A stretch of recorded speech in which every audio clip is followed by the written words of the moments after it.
And welcome to Little Things with Amber Albee Swenson. Today's episode is titled Long-Term Plans.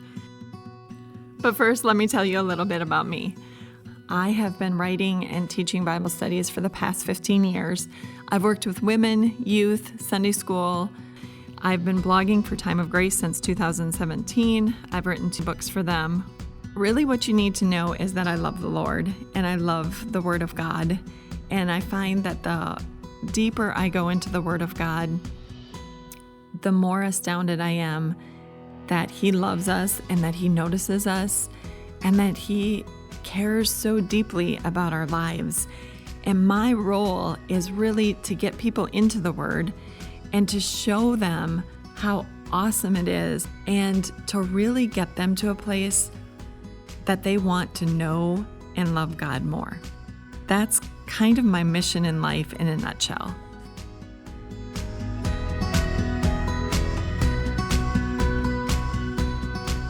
I'm going to tell you where I got this episode title and thought the idea for this episode from.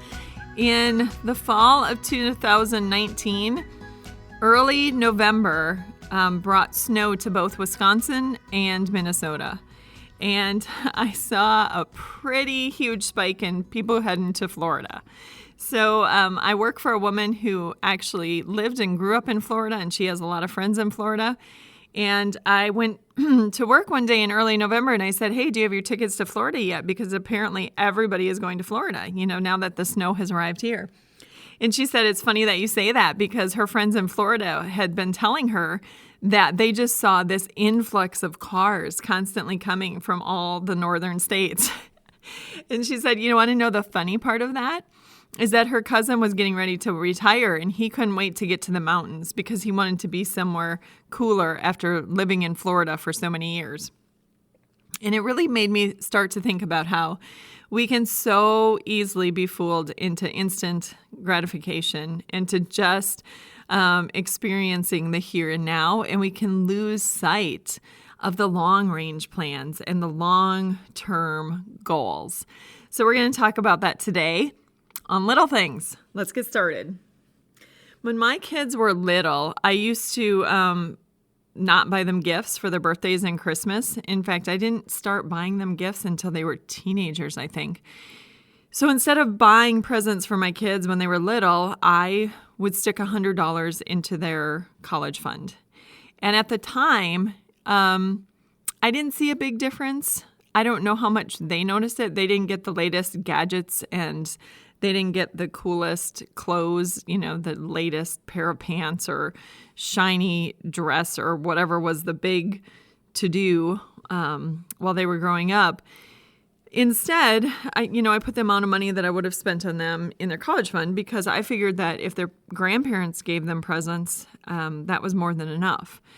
And I noticed pretty early on that anything more than what they would receive from their grandparents, and maybe when they got into school, they used to exchange gifts. And I noticed that if I bought them presents in addition to what their grandparents and their friends bought them, things started just getting lost in the shuffle. They didn't really seem to even care about the gifts so much. Or, I'd see that new game that I thought that they would really love or that puzzle or whatever it was.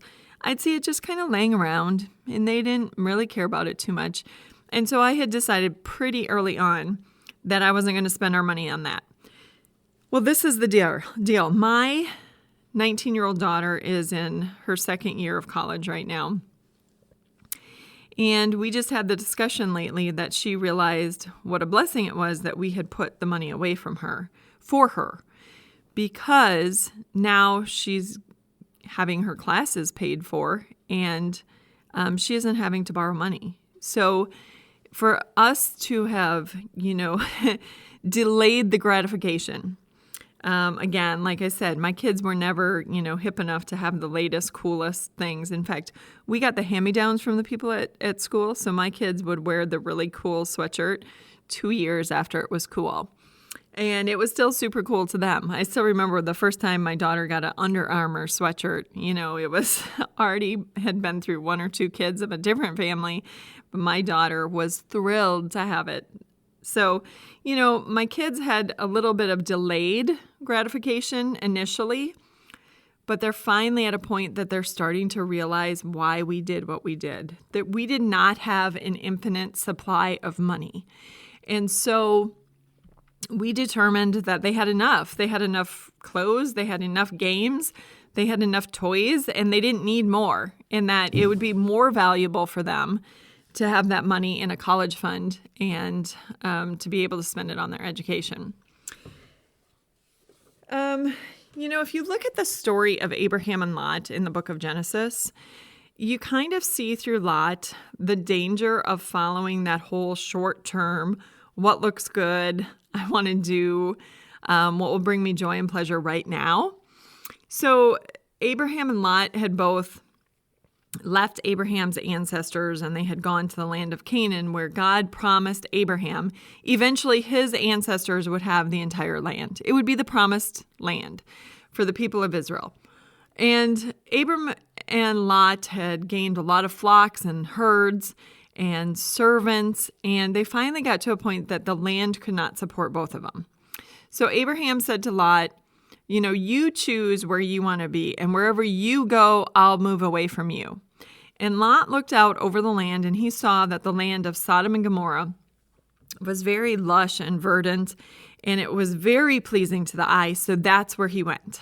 Now, Lot didn't, pray and say, God, where would it be good for me to go? He didn't, say to his wife, where would the best place for us to raise our kids be? He didn't even look and say, where could I really walk well with the Lord? None of that. Okay, none of that. Now, before I throw any stones, let me tell you this. My family is one of the families that goes to Florida every November. So we have a woman in our life who has allowed us to stay at her home in November for a week and drive her vehicle. And so we have had family vacations there. And I am as guilty as anyone. Man, when I get down to Florida, I can look for homes down there, and I am ready to pack up and move because I do not want to go back to winter. So I get it. I get what Lot did. Lot saw the palm trees and he said, that's what I want. That's where I want to live. And I could 100% be swept up in that same mentality. When I say I want to be in Florida for the winter, I'm not saying, where can I do my best work for God? I'm not saying, would it be good for my family to be here? Would we be walking closer to the Lord? I am saying, I want palm trees and beaches, and I want to live the life down here. And I'm not so sure that I would be getting much done for God if I was sitting on the beach every day. So I'm not throwing any stones at Lot, but this is the deal. God put Lot's account in the Bible for us to learn from, right? And it isn't until we read the book of 2 Peter that we realize just how tortured and tormented Lot was. Listen to this. 2 Peter 2, I'm going to start at verse 4 and I'm going to read to verse 10. This is what it says. For if God did not spare angels when they sinned, but sent them to hell, putting them in chains of darkness to be held for judgment, if he did not spare the ancient world when he brought the flood on its ungodly people, but protected Noah, a preacher of righteousness, and 7 others, if he condemned the cities of Sodom and Gomorrah by burning them to ashes and made them an example of what is going to happen to the ungodly, and if he rescued Lot, a righteous man, who was distressed by the depraved conduct of the lawless. For that righteous man, living among them day after day, was tormented in his righteous soul by the lawless deeds he saw and heard. If this is so, then the Lord knows how to rescue the godly from trials and to hold the unrighteous for punishment on the day of judgment. This is especially true of those who follow the corrupt desire of the flesh and despise authority. So this is the deal. Lot followed his eyes, and because of that, day after day, he was up against the ungodliness of the place where he lived. And we see this when Sodom and Gomorrah were about to be destroyed, and the angels had come to him, and they said, listen, get your people and get out of here because we are going to bring destruction. And Lot went to his daughter's fiancés and said, listen, guys, we need to get out of here. This place is going to be destroyed. They laughed in his face. I mean, that would not be fun. Here he's trying to raise godly children, and he's trying to get his daughter's future husbands out of that place, and they don't want anything to do with that. They don't want to leave this lush, verdant, beautiful place. Why would they? And go where? To the mountains? To go to somewhere not cool, not fun to be at? I mean, it's like moving from Florida to Minnesota. Who wants to do that, right? So anyway, I think that's what happens so often when we get sucked into following our eyes into things that are not good for us spiritually. So again, the short-term gratification, going out and having a one-night stand, gratification for the time, for that one night. But then what about the morning? And what about the effects of, just feeling worthless and having this unfulfilled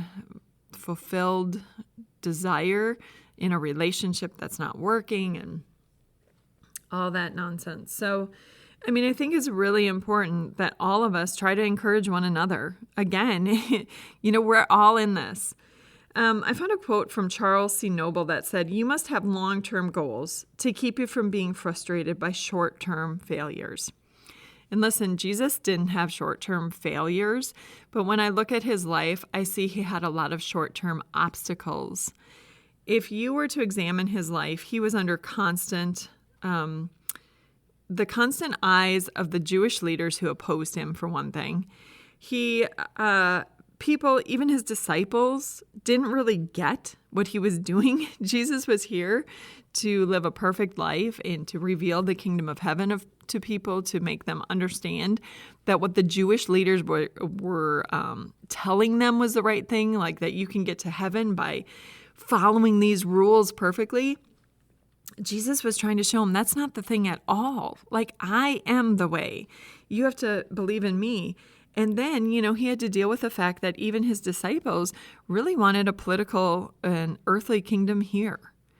And so Jesus was constantly dealing with the fact that he was misunderstood, that people left him, that people didn't listen to him, the people who he healed, who he asked to keep quiet, that he had healed them, and they went off and they told everybody about it, and it affected his life.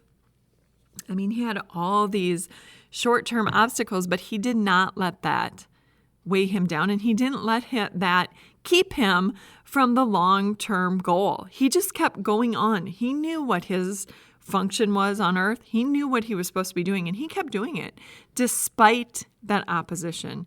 And that's what we need to remember too.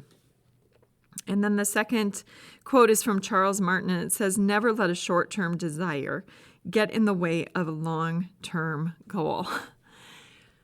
Oh man, let me tell you, short-term desires, there's a million of them. I have spent the majority of my adult life doing things that bring absolutely no worldly fame, fortune, anything. So I have spent years running a Sunday school, teaching youth group, leading youth group, teaching 5th and 6th graders Bible history classes, teaching women's Bible studies, writing and directing Christmas plays and other plays based on books of the Bible. I don't get paid for this. A lot of times people aren't coming up behind me, shaking my hand, patting me on the back, way to go. Every week when you get ready for Sunday school, you are putting in hours that people don't see. And for the most part, they don't thank you for doing it. And yet you do it. There's a lot of times when I teach on Wednesday nights, listen, it's not necessarily convenient. I would just as soon snuggle up with a hot chocolate and a blanket and binge on Netflix. And so you're giving up the short-term desires because there's something more that you are striving for. And for me, that has been to teach people about God's ways and to really put that in their heart and encourage them to continue to walk with God. And the fact is, until I get to heaven and until all these people who I have taught get to heaven, I really won't have a payoff. My payoff will be as I see the children that I taught standing in heaven with me. That's the payoff. But, I don't see that down here. And that doesn't matter, except on those occasions when I start to think things like, if I had worked full time during all these years, I could have earned $60,000, let's just say. And I could have lived a totally different life. I could have taken my family on lavish vacations. I could be driving a new car. I could have different furniture than I have. I mean, our life could have been totally and completely different. But that's the short term. And that's the whole, what Jesus was saying. It's not worth it to gain the whole world and lose your soul. And being a servant in God's kingdom, man, I know that on this side of heaven, the payoff isn't always great, but God is great. And I know that it's a worthy cause. And I know that just as Jesus continued to strive and to do what he did to teach people about the kingdom of heaven and to complete the mission he was given, that's my goal, is to keep doing what I'm doing as long as the Lord gives me strength, as long as he gives me opportunities, and not worry about the worldly stuff. So I'll tell you what, you help me to focus on that, and you keep encouraging me, and I'll keep encouraging you, because I get it. The palm trees beckon all the time. I just saw a T-shirt on Facebook that said salty, is based on Matthew 5, you are the salt of the earth. And all I could think about is the beach because, down in Florida, I bought a T-shirt last year when I was there that said stay salty because I love the beach and I love the salt water in the Gulf of Mexico. And I didn't buy that T-shirt on Facebook, A, because I'm not buying any more clothes, but B, because I would be wearing it thinking of the beach, totally not about being the salt of the world. So it would be completely useless. It would be wasted on me. But anyway, let's encourage one another to keep our hearts and our minds and our goals heavenward, always going heavenward, and keep that as the thing that we're striving for, not all the earthly joys and pleasures and instant gratifications. And I know that at times the days get long and, they're fairly thankless a lot of times. But, when I feel that, I remember my brothers and sisters throughout the world who are suffering so much more than I have. I don't know that I won't at some point in my life, but up to this point, nobody is persecuting me. I'm allowed to teach and do these things, without any opposition, really. And so I have it pretty good. And I have the great cloud of witnesses, the whole Old Testament and the New Testament of all the believers who went before me, paved the way, and did great things for the sake of the gospel, not for the sake of earthly gain. And so that's where I'm at, and that's where I need to stay, is keeping them alongside me, cheering me on, and focusing on the pleasures that are to come in heaven, because that's where the real prize is. This is little things, because in God's kingdom, the little things are the big things. Thank you for being here with me today. Please remember to like and share this message and subscribe to this podcast. And as always, please do stop right now and say a prayer for time of grace. As we continue on this ministry, please ask God to bless our efforts. And if you have a chance and you're able, please send in a financial contribution so that we can share this message and many others like it with many more people.